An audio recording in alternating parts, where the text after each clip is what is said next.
Hello everybody. Today we're here to give you a fairly quick review for this. This is a 2024 Volvo XC40 B5 Core Dark.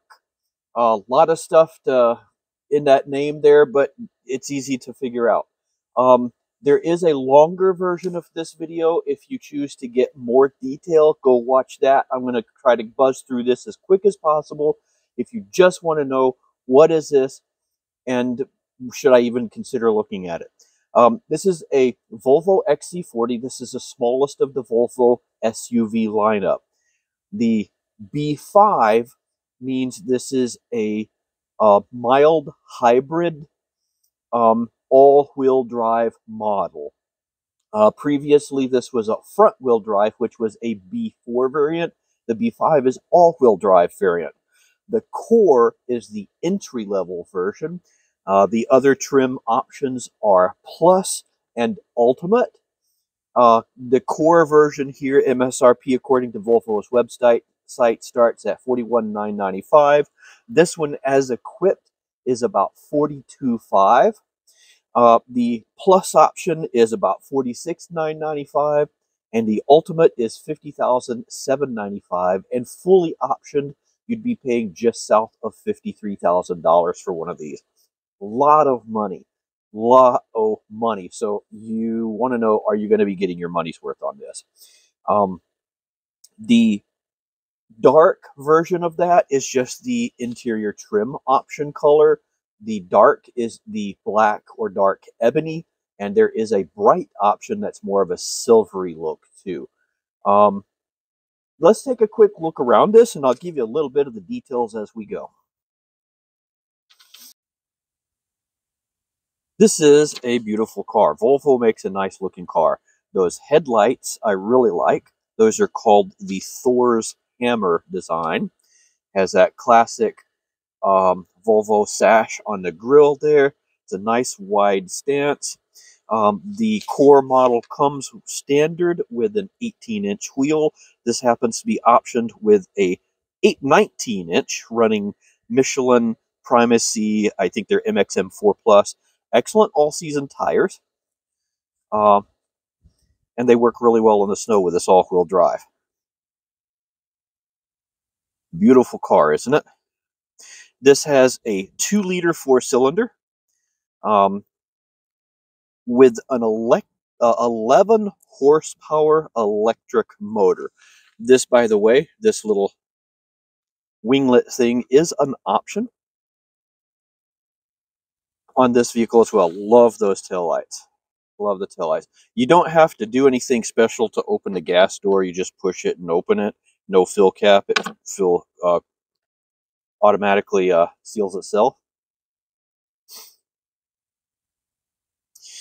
The 11 horsepower electric motor that's on here for the mild hybrid gives this thing a total of 247 horsepower, 258 foot-pounds of torque, 0 to 60 in 6.17 seconds, and independent testing says that's pretty accurate. That seems to be pretty good.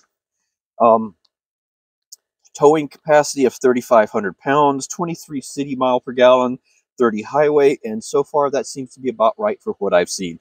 3,900 pound curb weight. It's a 48 volt electric system, so very mild hybrid. 8-speed transmission has been around for a while. 14.2 gallon fuel tank. Transmission and all-wheel drive works beautifully. As a matter of fact, the all-wheel drive on this is one of the best I've ever seen, to be honest. As you can see, it's Michigan right now, and we've had a lot of snow. We're on the tail end, and it's getting a little bit better, but the last week and a half was really bad. And even without the snow tires, this thing just grips and goes. The all-wheel drive system on this is phenomenally good. With the electric motor on this to help you get that regenerative braking, you stop with all four tires when you stop. So not only do you get good grip starting and stopping, it also works well on the steering too. You basically point this where you want to go and it will go there. The all-wheel drive is fantastic on this thing. You will not be disappointed. Let's take a quick look in the rear hatch. Once you hit the button to lift it, it auto lifts. All the lights are LEDs. Rear camera, button to close. Lots of storage space in here. Pass through for skis, ski poles, lumber, whatever. I like this rubber mat. There's a partial shelf that goes here, and that's located right under the rubber mat portion. Oh, gotta grab the side right there. And under that parcel shelf is a full-size service spare, which you don't see too often anymore. Really like that. And it even comes with a little first aid kit. Moving on to the inside, this is that dark interior. This is a felt type substance, almost like a wool, that feels really nice. This does come optioned with the leather interior, very nicely stitched, and heated rear seats.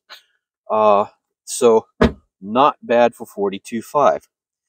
Memory for your seats.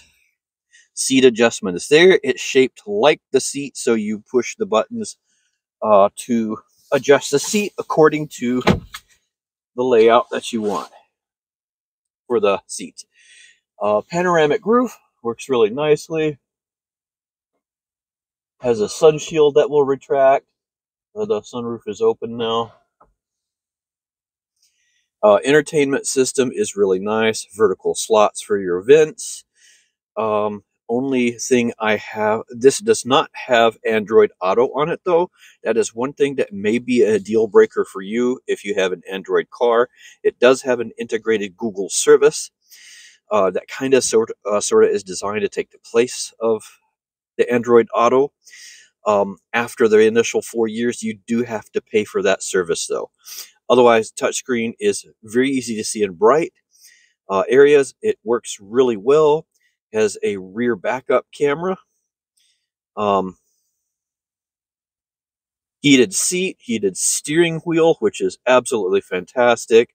Heated seat on the other side. Everything is really easy to use. Sound system is so-so.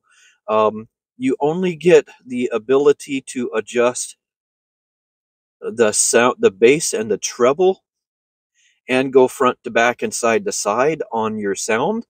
And that leaves you with a mid-range that you can't adjust, so things kind of sound a little bit muddy for me. I would prefer to have had the upgraded sound system in this. I think it would have made a big difference. Otherwise, this works really well. The Bluetooth works well. The phone works well. Everything works exactly as you would expect. The dash here has your GPS in the center that you can turn on and off. I wish it had something additional, at least a Volvo logo to go there in the center. Has your fuel gauge, all the other stuff, your speed information over there, your RPM, and your park status over here. One thing I do not like is the graph, this unit, the display is shifted to the left about an inch. So as you're sitting here looking, you notice already there's less of a gap between this side than on this side. And it's hard to show on the phone, but when you sit here, it kind of looks like this, and that very edge gets cut off there on your speed display. Not crazy about that. Otherwise, those are the two only real things that I have to complain about this. The Android Auto, and that everything else works beautifully. Has charging, wireless charging for your phone. Nice cubby. There's a phone slot right here, so if you set your phone in this little slot here, you can either lean it back like this or lean it like that, so you can see the display. Although I don't see what the purpose of that is. It is kind of cool. To start, you put your foot on the brake and you push forward to engage reverse, pull back to engage drive, and hit a button for park. You can turn on and off the start-stop on this as well. Otherwise, everything's laid out beautifully. It's a beautiful car. The leather seats are really nice. These are designed by chiropractors, so they very much know what they're doing. It feels fantastic.